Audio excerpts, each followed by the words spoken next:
अवधूत चिंतन श्री गुरुदेव दत्त. सर्व दत्त भक्तांना, गुरुचरित्राच्या वाचकांना, साधकांना माझे नमस्कार.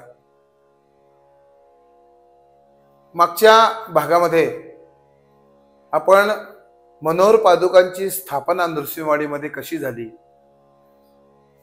भैरमभट जेरे यांच्या वंदन भक्तीला ती जी साधना त्यांनी केली 12 वर्ष, महाराजांना जाता येता नमस्कार केला, त्या वंदन भक्तीवर प्रसन्न होऊन देवानी या अक्षय पादुका त्यांना दिल्या.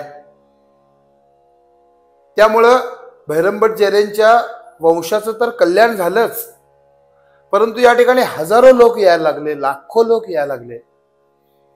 महाराजांनी सांगितल्यामुळं स्थान प्रसिद्ध झालं. जे लोक येतील ते सगळे या ठिकाणी आपल्या मनकामना पूर्ण करून घेतायत. अन्नपूर्णा, जान्हवी आणि ह्या अमरेश्वर, त्या 64 योगिनी, त्या सगळ्या या भक्तांना सहाय्य करतात आणि या ठिकाणी राजधानीतल्या राजाप्रमाणे भगवान दत्तात्रय मनोहर पादुकाच्या रूपाने या ठिकाणी वास करतात.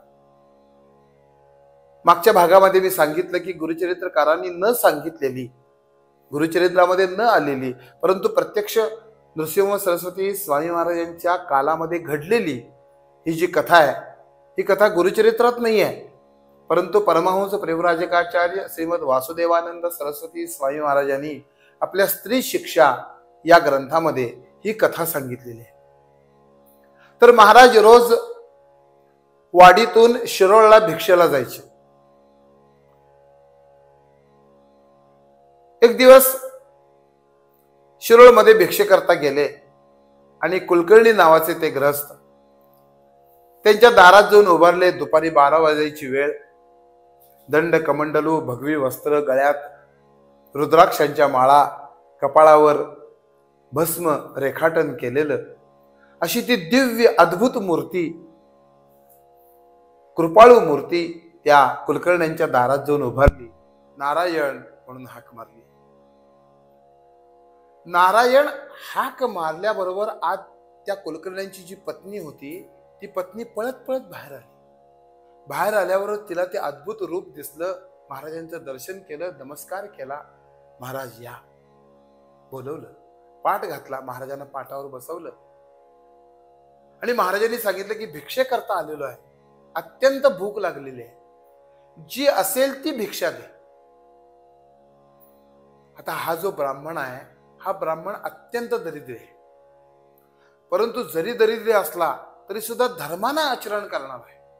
ज्याप्रमाणे अमरापूरचा जो ब्राह्मण होता, घेवड्याच्या शेंगाच्या घरात महाराज भिक्षेला गेले, त्याने घेवड्याच्या शेंगा दिल्या, तसाच हाही ब्राह्मण रोज भिक्षेला जावं, कोरडी भिक्षा आणावी, तांदूळ, डाळ, गूळ, जोंधळे, जी मिळेल ती भिक्षा आणावी, स्वयंपाक करावा, पंचमहायज्ञ करावे, वैश्वदेव करावा, गोग्रास द्यावा, काकबली द्यावा, होम करावा आणि अतिथीची वाट बघण्याकरता दारात उभा राहावं. अतिथी आले की पूजन करावं, त्यांना भिक्षा पहिल्यांदा द्यावी आणि जे काही उरलेलं असेल त्यातून आपण पती पत्नीनी भोजन करावं.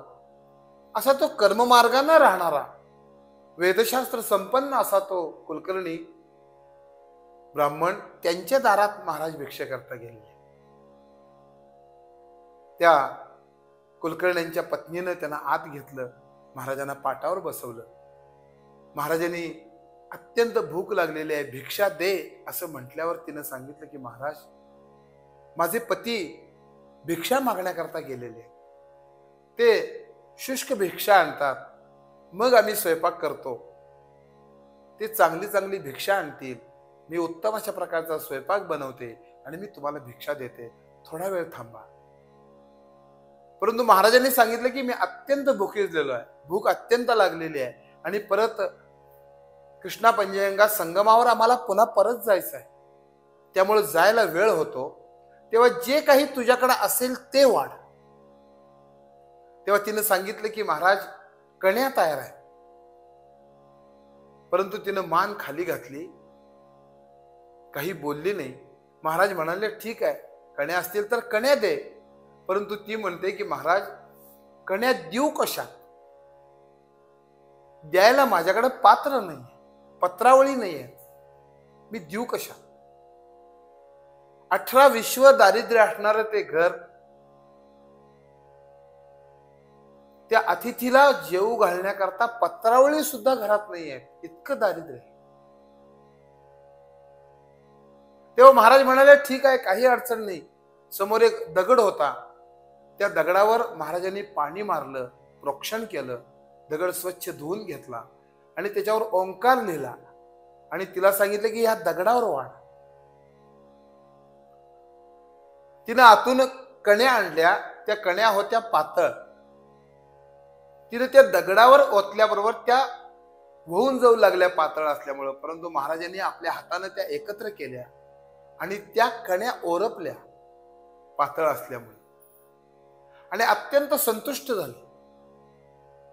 संपूर्ण जगताची उत्पत्ती स्थिती लय एका क्षणात करणारा परब्रह्म परमात्मा त्या कुलकर्ण्यांच्या घरामध्ये दगडावर जेवला आणि अत्यंत संतुष्ट झालेले महाराज हात धुवून आले, पाटावर बसले, तिनं नमस्कार केला आणि महाराजांनी एक अद्भुत वर तिला दिला. अद्भुत वर, आजपर्यंत कुठल्याही देवतेनं आपल्या भक्तांना दिला नसेल असा वर महाराजांनी तिला दिला. महाराजांनी सांगितलं की नलगे तुझ लागी उनाधिक ऐक, अन्न वस्त्र वंश तिन्ही समदेख. महाराजांनी तिला असा वर दिला की तिला सांगितलं की अन्न वस्त्र आणि वंश तिन्ही समानतेने तुला भरपूर मिळेल. आपण समाजामध्ये काय बघतो, घरामध्ये अन्न भरपूर असतं परंतु ते खायला मुलं नसतात, घरात संतान नसतं. परंतु काही ठिकाणी मुलं भरपूर असतात परंतु त्या मुलांना खायला द्यायला अन्न नसतं. महाराजांनी सांगितलं की हे तिन्ही समानतेने तुला मिळेल, अन्न मिळेल, वस्त्र मिळेल, धन धान्य ऐश्वर्य तुझ्या घरामध्ये भरपूर असेल. हा वर देण्यामाग उद्देश काय? हा धर्मानं आचरण करणारा, कर्ममार्गानं राहणारा हा ब्राह्मण आहे. जे आहे त्यात अत्यंत समाधानी आहे. जे आपल्याला मिळतं त्यातून सुद्धा तो रोज पंचमहायज्ञ करतो, वैश्वदेव करतो, स्नान संध्या आहे, गायत्रीचा जप आहे, अध्ययन आहे, अध्यापन आहे. वैश्वदेव केल्याशिवाय अन्न घेत नाही.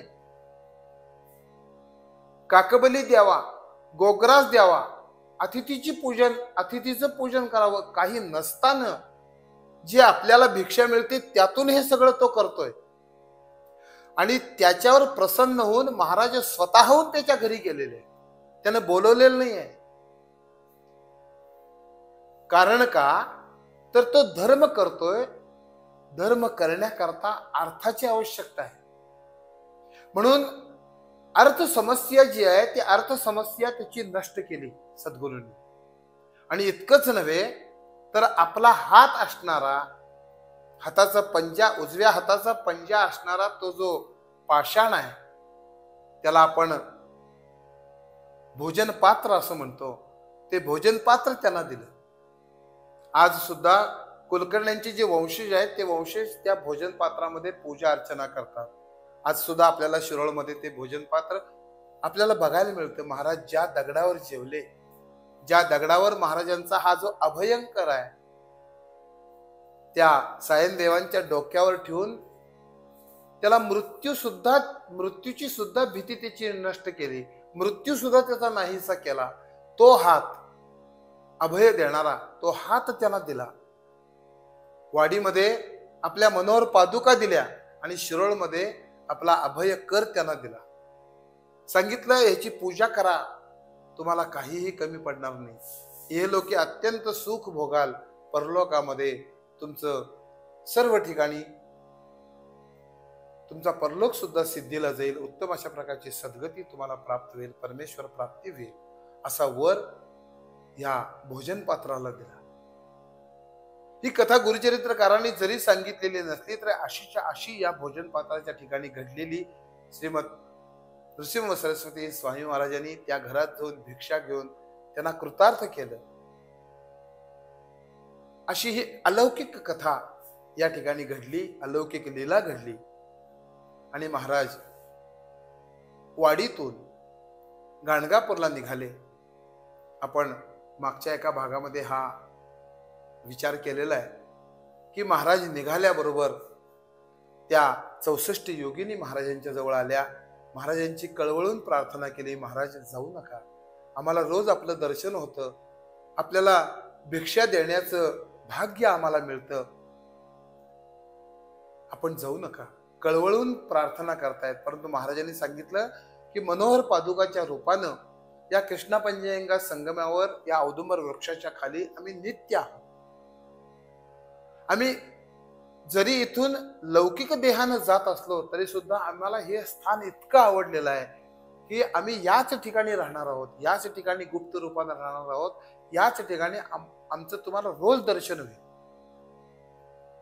हे स्थान खूप प्रसिद्ध होणार आहे आणि या स्थानामध्ये भरपूर लोक येतील, भक्त येतील माझे, या ठिकाणी सेवा करतील. तेव्हा तुम्ही आणि अन्नपूर्णा त्यांना सहाय्य करा भक्तीमध्ये, असं महाराजांनी सांगितलं. आणि महाराज गाणगापूरला जायला निघाले. महाराज गाणगापूरला गेले. परंतु हे स्थान त्यानंतर खूप प्रसिद्धीस आलं. आज आम्ही भैरमभट जेरेंचे 17वे, 18वे, 19वे, 20वे वंशज आहोत. काही पिढ्या थोड्या पुढे गेलेत, काही थोड्या मागे राहिलेत. परंतु एवढ्या वर्षामध्ये वंश परंपरागत आम्ही सेवा करतो आहोत. आम्ही रोज बघतो कित्येक लोक येतात, आपली गाऱ्हाणी दत्त महाराजांना सांगतात, आपल्या सगळ्या मनातील इच्छा पूर्ण करून घेतात. रोजच्या रोज असे कित्येक अनुभव या ठिकाणी आम्हाला सुद्धा येतात. आमच्या सुद्धा मनातल्या सर्व इच्छा दत्त सद्गुरू नृसिंह सरस्वती स्वामी महाराजांच्या कृपेनं पूर्ण होतात. आमचं याच जन्मीचं नव्हे तर अनंत जन्मीचं पुण्य फलद्रूप झालं म्हणून या पुजारी कुळात आमचा जन्म झाला. सद्गुरू पादुकांना स्पर्श करायचं भाग्य आम्हाला प्राप्त झालं. यातच आमच्या ह्या मानवी जीवनाचं कृतार्थता आहे असं आम्ही मानतो. सद्गुरू याच ठिकाणी आहेत, पादुका रूपानं आहेत असं आम्ही आजही मानतो. आणि आज आम्ही वंश परंपरागत सेवा करतो आहोत. सद्गुरू नृसिंह सरस्वती स्वामी महाराजांची चरणी हीच आमची प्रार्थना आहे की अशीच वंश परंपरा सेवा आमच्याकडून करून घ्या. काही चुका होत असतील, अपराध घडत असतील, आम्हाला क्षमा करा. इथे येणाऱ्या सगळ्या भक्तांच्यावर आपण कृपा करा अशी रोजच्या रोज प्रार्थना आम्ही स्वामी महाराजांना करतो आहोत. पहाटेची पूजा, महापूजा, संध्याकाळची आरती, पालखी सेवा, अतिशय सुंदर पालखी सोहळा तर खूप बघण्यासारखा असतो. वाडीतले एक एक उत्सव असे सुंदर असतात. वाडीचा दसरा, वाडीची दिवाळी, सगळेच उत्सव, वाडीची संततधार सेवा, या सगळ्या सेवा भगवान दत्तात्रय या ठिकाणी प्रत्यक्ष आहेत असं समजून सगळे भक्तजन, आम्ही पुजारी लोक महाराजांची सेवा करतो आहोत. आणि त्याचं फळ अक्षय अशा प्रकारचं आमच्या संपूर्ण या भैरमभट जैरेंच्या वंशाला महाराज देत आहेत. त्यांच्याच चरणी मी नमस्कार करतो आणि आज माझ्या वाणीला मी या ठिकाणी विराम देतो. आणि पुढच्या भागामध्ये महाराज इथून गेल्यानंतर काय काय इथं लीला घडल्या त्याचा थोडासा विचार आपण चिंतन अभ्यास करूया. या ठिकाणी मी थांबतो. अवधूत चिंतन श्री गुरुदेव.